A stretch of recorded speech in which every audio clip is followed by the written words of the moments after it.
Bella, thank you. I want to say knowledge to Australian territories that I'm very honored and proud to live and work and thrive upon. And I want to say thank you all for coming out today, for being here, standing side by side with one another. This is the one way that we're going to get things done, is standing side by side with one another, knowing that we are one. Together we are one.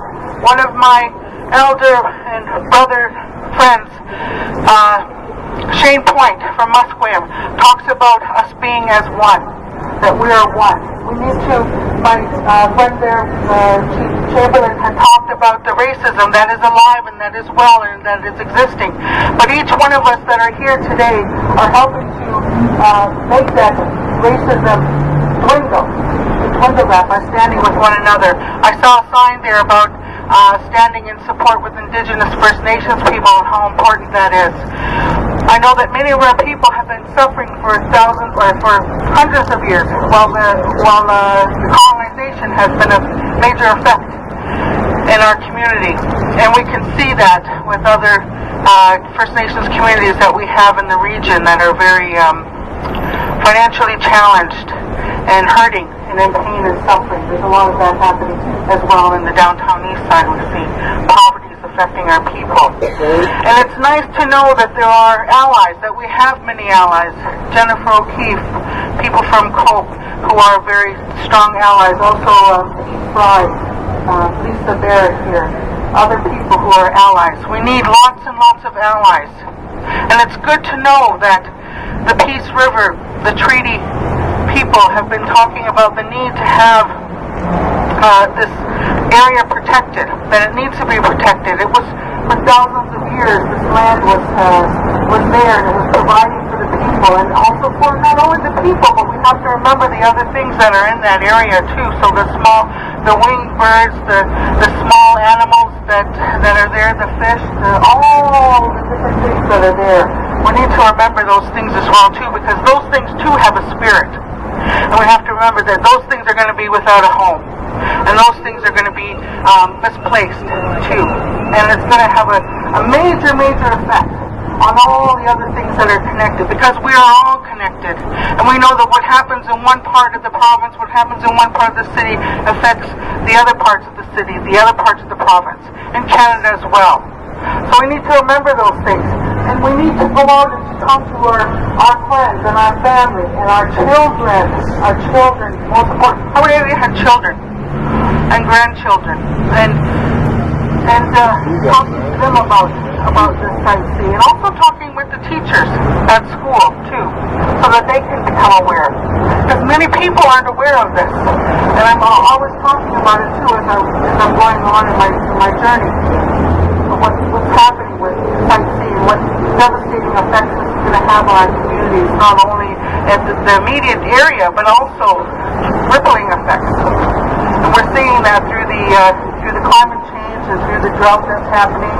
And I met Harold Steves last June, and we spoke together at an event, and was quite amazed at some of the things that are happening there with the farmland, even how it's affecting his son in Cache Creek, who makes alfalfa for the cows, and how they can't make alfalfa for the cows because they don't have enough rain in BC right now.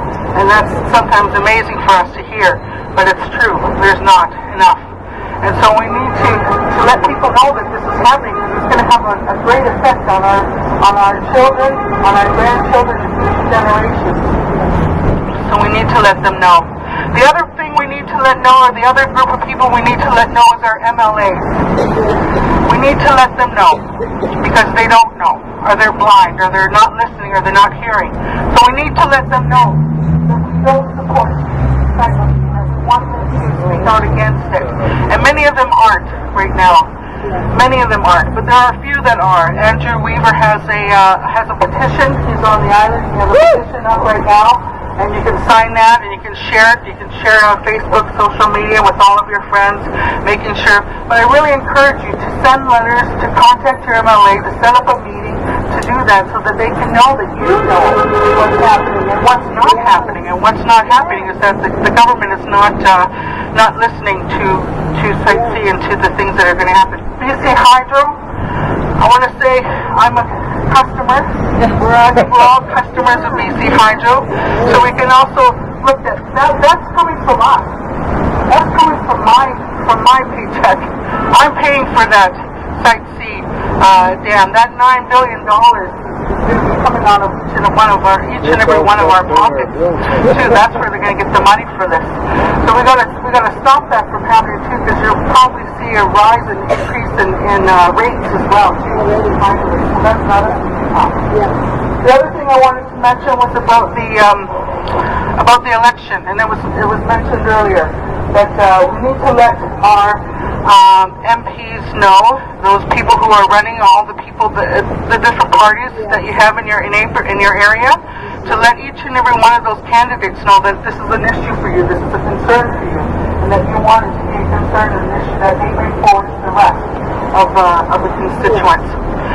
And again, I want to speak about having, let's have a concerted effort to help those ridings that have a Conservative Party member that are currently elected in there.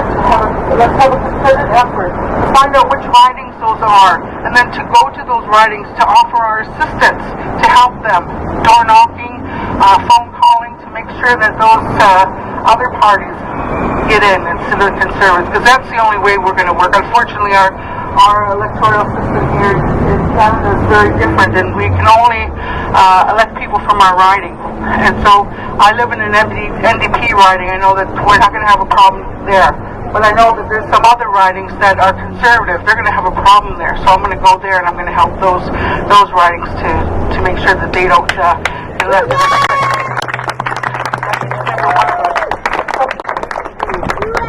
ridings that have a Conservative Party member currently in place, and ensure that they don't get reelected, because we sure as hell do not deserve to have another 4 years of Harper in place, making such outrageous laws and doing such outrageous things and selling our rights and our freedoms down the river for the almighty dollar. So I really think we all need to get together again. We are one. And to work together to make sure that these things don't happen in the next election, that they don't get reelected. It's really important that we do that. I want to thank all the speakers who spoke before me. I really like what you have to say, and encourage everyone to keep in touch with everyone. And thanks to Jennifer O'Keefe for pulling this all together. It's really appreciated. Thank you, Jennifer. And all the people who supported her in that. But to use that space to send messages to one another, to keep in touch. So thank you, Nyawa, and have a good day.